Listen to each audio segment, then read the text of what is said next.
Welcome everybody. Let's get started. Just a couple of logistics to start. Now, I'll be sending you a link to a recording of this presentation, so there really isn't any real need to take intense or copious notes. Also, if you have any questions, please do chat them into the box below this presentation, and I'll address as many of them as I'm able to at the end. Now, if I don't get to your specific question, not to worry, somebody from my team or I personally will follow up with you to make sure your question gets answered. Okay. Hello again, everybody. Thanks for tuning into this webinar. And today I have the very great pleasure of talking with you about how to protect your business from the negative buzz that's out there, how to manage your online reputation. Okay, so let's go ahead and let's get started. Now, it's time to face the harsh reality. People talk online about their experiences with local businesses, and as you can see, they can be really unsparing, savage even in their criticism. Now, on this slide, you see a 1-star review of a restaurant in Denver, Colorado in the United States. Now, this one is actually less hostile than some of the others that I was considering showing you, but it's still pretty bad. Now, imagine if somebody took to the web and told the entire world to avoid your business. Now, here's another 1-star review from a Google Places page with the classic all capitals, a good indication that this person was pretty annoyed when he wrote this.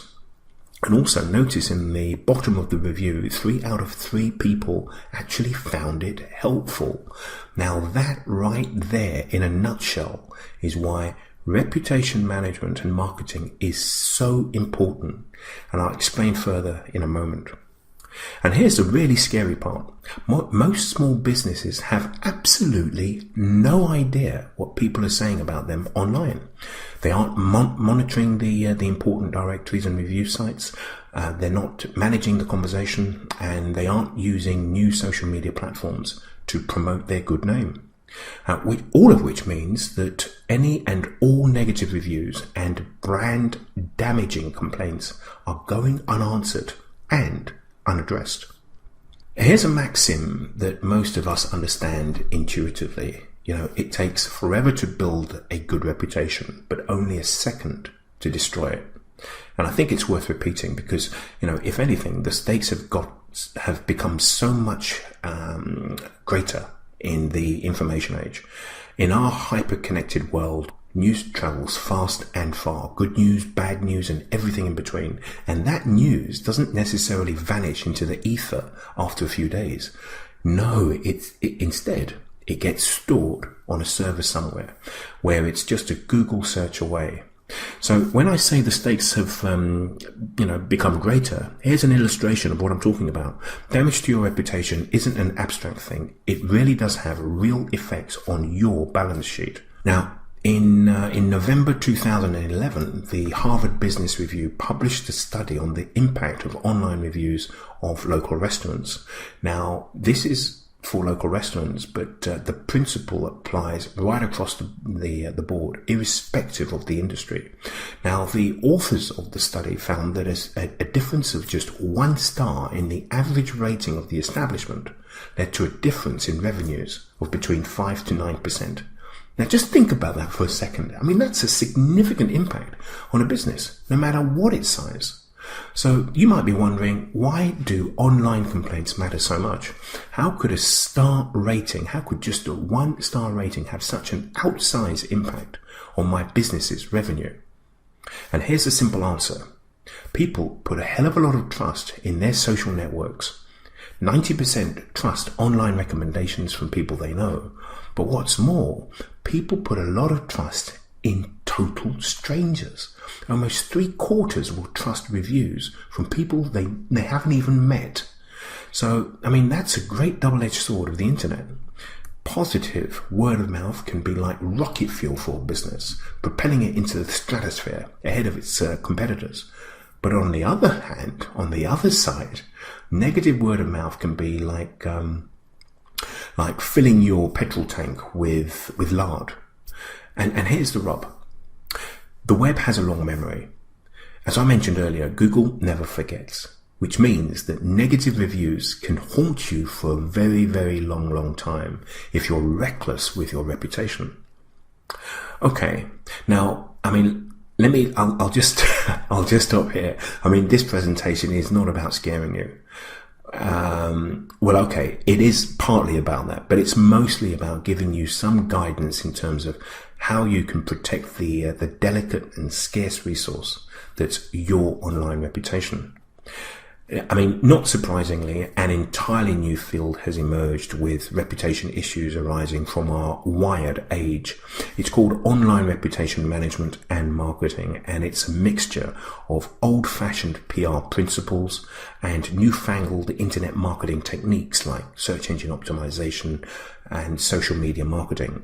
And it's as much more about being proactive in protecting your reputation as it is about being reactive when it's threatened. So let's drill down further into this concept. Now, here are some of the key components that comprise online reputation management and marketing, or as it's sometimes called ORM. Now, firstly, ORM is about creating standard operating procedures that aim to prevent mishaps and minimize them if they do occur. And secondly, a huge part of this process is ongoing promotion and content creation. It's not too much of a stretch to say that, in the information age, every business has become a publisher of some kind or another, or perhaps a storyteller is perhaps a better metaphor. A business is responsible for telling a story about their brand. This story doesn't end until the business closes its doors. So it's imperative that you shape and manage your story. Now, it's not possible to totally control the narrative, quite clearly, but you've got to try your best to keep it on the right trajectory. Thirdly, part and parcel of telling your story is maintaining an active role on the web, and today that means participating in the social web. Now, I'm talking about Facebook primarily, but also Twitter and YouTube and LinkedIn and other channels that make sense for your industry or niche. Now, fourthly, building relationships is another important element of online reputation management and marketing. It can be as basic as providing a good service, but it's also about maintaining an ongoing dialogue with your market. And what's more, it's about being, it's absolutely vital to build relationships with key influencers in your niche, not just your customers, but your suppliers, colleagues, competitors, and local media outlets. Now, the final element of online reputation management and marketing is reactive, i.e., how do you deal with negative buzz that threatens to derail your brand? Now, you'll note that it's a small piece of the overall ORM puzzle. Many people think online reputation management and marketing is all about fixing your SEO problem or getting a bad review removed from a directory. In reality, reputation management and marketing is about taking proactive steps so that you avoid these types of issues in the first place. So here's a key question to address upfront. Who needs to engage in ORM? Well, the short answer is absolutely everyone. People are talking about you online. Keeping your head in the sand isn't a viable strategy. It's a terrible strategy, actually. Every organization, indeed every individual, has got to pay attention and proactively manage their brand. Now, of course, there are some businesses that rely on their reputation more than most, like those in the food service and hospitality industries. Likewise, those who provide professional services such as lawyers and accountants, they live and die by their reputation.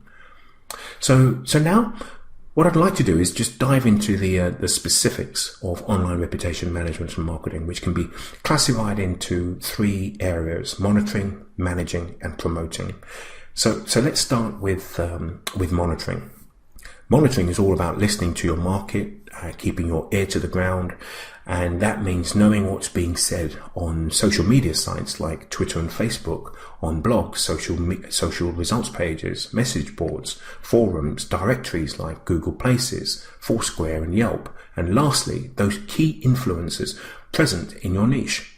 Every industry has them, and they command a hell of a lot of authority. Now, I want to recommend some great free tools that will help you effectively monitor the online landscape.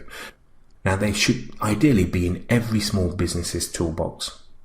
Now, with Google Alerts, you can get email updates on the relevant Google results through the web, news, etc.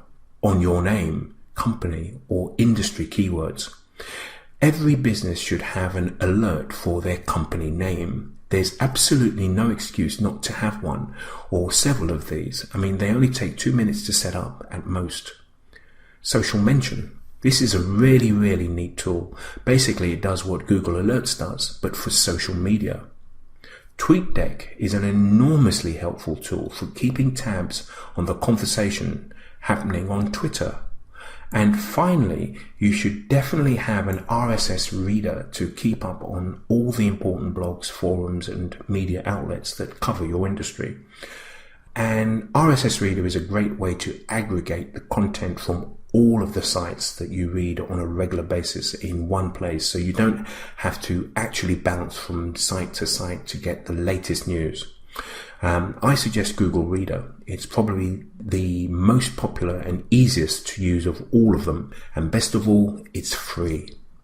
Now, here are a couple of screenshots, one from Google Alerts and another from Social Mention. Now, the second pillar of online reputation management is a little trickier. It's managing the conversation. Now, this piece encompasses the majority of ORM. Now, there are a lot of things that fall under this category, but I'll just run through a few of them here. Number one, claim your listings. Now, what I mean by this is, claim all public listings of your business on local directories, starting with the most important, which is Google Places. Now, by claiming your listing, you can exercise more control over what gets published under your name. 2. Respond to complaints. Now, this one seems obvious, right? But here's the thing, responding to complaints is a bit of an art, and it's something to practice and get really, really good at. And I do mean that quite seriously. 3. Encourage positive reviews. Now, one of the best ways to strengthen your reputation and make it less vulnerable to stray negative comments is to build up a stockpile of evidence that supports your good name. Now, in practice, that means cultivating relationships with your customers and encouraging them to say nice things about your company, your staff, and your products. Now, some of you might not be entirely sure what the phrase claim your listings actually means, so I'll take a second to explain. Now, on this slide, you'll see an example of an unclaimed Google Places listing. The Google Places is one of many business directories that consumers use to find local merchants and service providers. Now, by claiming your listings across these different directories, not only will your business become more visible, but you'll also have more control over the content and messaging that gets published online. Now, responding to customer complaints and negative reviews is, not surprisingly, a very, very big part of online reputation management and marketing. And tracking and responding to negative reviews is no one's idea of a good time. But here's the thing. It really is effective. And in fact, graceful handling of customer complaints can actually boost your standing in your market and help you develop even more customer loyalty. I really do suggest making it part and parcel of your routine to check the important directories on a regular basis and engage the people who have taken the time to write a review about their experience with your business. Now, this is something that a lot of businesses struggle with, but it's so important to make it standard practice to channel customer enthusiasm and collect testimonials and encourage them to write reviews on directories like Google Places and Yelp, Thompson Local, and so on and so forth. That means conditioning all of your customer-facing employees to collect positive feedback when they hear it, and it means thinking up creative ways to make it easy for your customers to submit feedback. Creating comment cards is one approach that has proven to be very, very effective. Okay, Now, the third pillar of online reputation management is promotion. This is actually the fun part. This is the part that I would imagine most business owners will enjoy. But here's the thing: a lot of businesses are wary of the web and social media in particular because they can't control what's being said. But I'm here to tell you, the social web is an amazing, amazing resource for every single business. And, you are missing out if you're not using it to its fullest potential. You really are. You can't control what's being said on Facebook or Twitter, but here's the good news. You can control what you say about your company, which means that you have the power to influence the conversation. But you've got to get out there and you've got to make your voice heard on a regular basis. Passivity isn't an option anymore, and brief spurts of activity won't do the job either. You really do need to get out there. So what exactly does that mean in practice? Well, it means you've got to give this whole social media thing a try. You really do need to immerse yourself in this. It means you've got to start thinking of your website as something more than just an electronic business card, but as a living, breathing member of your PR team. It means going out of your comfort zone and recording a few YouTube videos so that you rank higher in the search results. It means getting over your reluctance to ask your customers for reviews and testimonials. Now, this may sound like a lot of effort, and I know most small business owners aren't exactly flush with extra time or cash, to say the least. But do keep in mind that virtually everything you do manage and improve your reputation will also help you bring more customers through your door. It will also increase your sales activity, solidify your position in the marketplace, and boost your overall profitability. Yes, it may sound like hard work and it may feel like something which is a little alien, but it is really worth the effort to immerse yourself in this. Now that we've covered some of the key components of online reputation management, I want to take a few minutes to introduce a handful of best practices and guidelines that will benefit every business. So one thing I want to really stress is that online reputation management and marketing is an ongoing process, one that when done correctly is woven into every part of your business, but particularly sales, marketing, and customer service. It's not a one-time thing that you can do in response to a crisis. Given the importance of your reputation and its fragility, reputation management should be baked into everything you do as a company.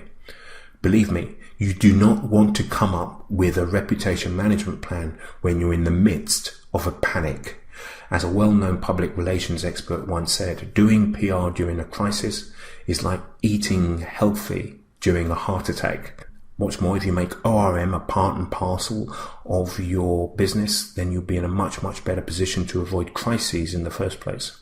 Now here's just one example. Let's say, God forbid, that a thread of negative comments against your company starts to rank high up in the search engines.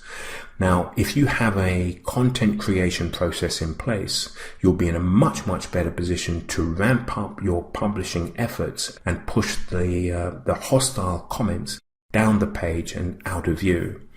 Now, in contrast, if you don't have a process in place, the process of diluting the negative comments will be much, much more laborious and time intensive. So when your business starts to think about reputation management, there will be some hard truths that you'll have to face from time to time. Now, according to reputation expert Daniel Diermeyer of Kellogg School of Management, most reputational challenges do not happen because of some external event or misfortune. Rather, they arise as the direct consequence of company actions. Now, okay, that quote may sound a little opaque, but here's the deal. Sometimes you've got to face some unpleasant realities about your products, your delivery, and your customer service. But facing these truths is the difference between a business that's willing to grow and improve and a business that's destined for stagnation and squandered potential. Now, that may sound harsh, but it's absolutely true. Now, I want to take a brief moment to draw a distinction between owning up to mistakes with honesty and grace versus going through the motions and saying things that you don't actually mean. Now, everyone can spot a false apology a mile away, yet somehow people try to get away with it day in, day out. So here's a quick way to test if your apology is genuine. Does it contain the word if? Now, if your apology contains this word, the likelihood is that you're giving a bad apology. Now, why is it important to know how to apologize? Well, a big part of online reputation management is knowing when and how to fall on your sword. Now, this may sound like it's too simple or too obvious to address in this presentation, but trust me, people and organizations fail at this seemingly simple task every single day. Watch ITV, watch BBC for 20 minutes, and I guarantee you'll see a non-apology. Now, to clarify, I want to add that an apology doesn't have to be an exercise in groveling. 9 times out of 10, that's unnecessary and ineffective. But sincerity is always vital. Sincerity is the key. Now, your business is more than just your livelihood, it's your baby. Moreover, it can feel like an extension of yourself, which is why when somebody says something critical online, it can really sting, and it can feel like a personal slight, can't it? But believe me, bad things happen when you take it personally. I've seen too many cases when emotions get involved and things start to get messy in a public and very unflattering way. Jeremy Stoppelman, co-founder and CEO of Yelp, which is an online directory that I'm sure many of you are familiar with or you've at least visited to find a local restaurant, says, hands down, when I've seen a conflict, it's usually because the business owner is enraged, furious, or personally hurt. Give yourself some time to cool off and engage in a respectful, courteous manner. Now think of every commenter as an investor in your business. Now, by providing their input, positive and negative, they are investing in the success and growth of your business. And also, I want to clarify that online reputation management isn't about engaging every critic, responding to every bad review. Not only is it not a scalable option, doing so can make you look thin-skinned. Not every bad review merits a response, especially the ones that are clearly meant to be inflammatory. Your customers will be able to distinguish legitimate reviewers from the hot-headed comments. In other words, don't waste your time feeding the trolls, so to speak. Okay, my goal with this presentation was to familiarize you with online reputation management and give you some guidance on how to protect your business's good name. This presentation is by no means exhaustive, but I hope that you have a clearer picture now than when you tuned in. Now, since you're all probably pressed for time and potentially reaching your saturation point, I'm going to wrap up here and open things up and take your questions. But before I do, I just want to acknowledge that you may be feeling overwhelmed by all of this online reputation stuff. But just know that you don't need to do everything on your own. We can definitely help you if you need assistance developing a plan or executing a plan that you already have. Just let us know. Now, it looks like we've already got a couple of questions queued up, so we'll start with those. Okay, it looks like our first one is, let's see, what's your position on astroturfing? Now, now that's a good one. It's a good one. Actually, it's a good question to start off with. Okay, let me just explain. Astroturfing refers to writing fake reviews or hiring a third party to write them on your behalf. Now, some people will try to do this in an attempt to dilute bad reviews or push them down the page. My position, I think it's a bad idea. I think it's a really, really bad idea. It's not something I would advocate, and it's certainly not something I would recommend. It's not ethical, for one thing. I think if you trade your integrity, you end up losing so much more in the deal. Also, you can get caught, and then you'll get punished and banned from the site.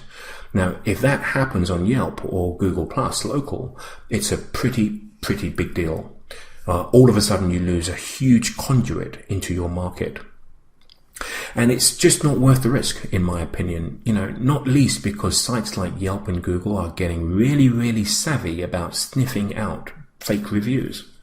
So my response to that, just don't do it. Just on so many levels, just do not do it. Now, let's just have a look. The next question is, what's your opinion on Clout? Now, I'm not too familiar with Clout personally, but for those who are even less aware, Clout is a site that basically measures a person's level of online influence, taking into account things like the number of Twitter followers that they have and Facebook friends and so on and so forth. In a way, it's a pretty unfortunate development, in my opinion. It remains to be seen whether it will really catch on, but I see it as ripe for abuse. You could end up having people use it as a blackmailing tool. Yeah, for example, I have a huge Clout score, so give me a free dinner or I'll trash your business on Twitter. That sort of thing. When you think about it, that's a bit of a nightmare, isn't it? But here's another way to look at it. Regardless of your opinion on sites like Clout, the fact is consumers have a lot of power these days. They have these powerful platforms to voice their dissatisfaction, and they can reach a lot of people very, very quickly. But the flip side is also true. Positive word of mouth can really light up your business overnight. Okay, so let me just have a look. I'm just going to check. I can see that we're coming up now to our allotted time. I'm going to go ahead and wrap things up here. Thank you for the questions that came through. Thank you for joining me here today. And again, if you'd like any assistance putting these tips and strategies into action, we'd love to help. And do please get in touch. And once again, thank you and bye-bye.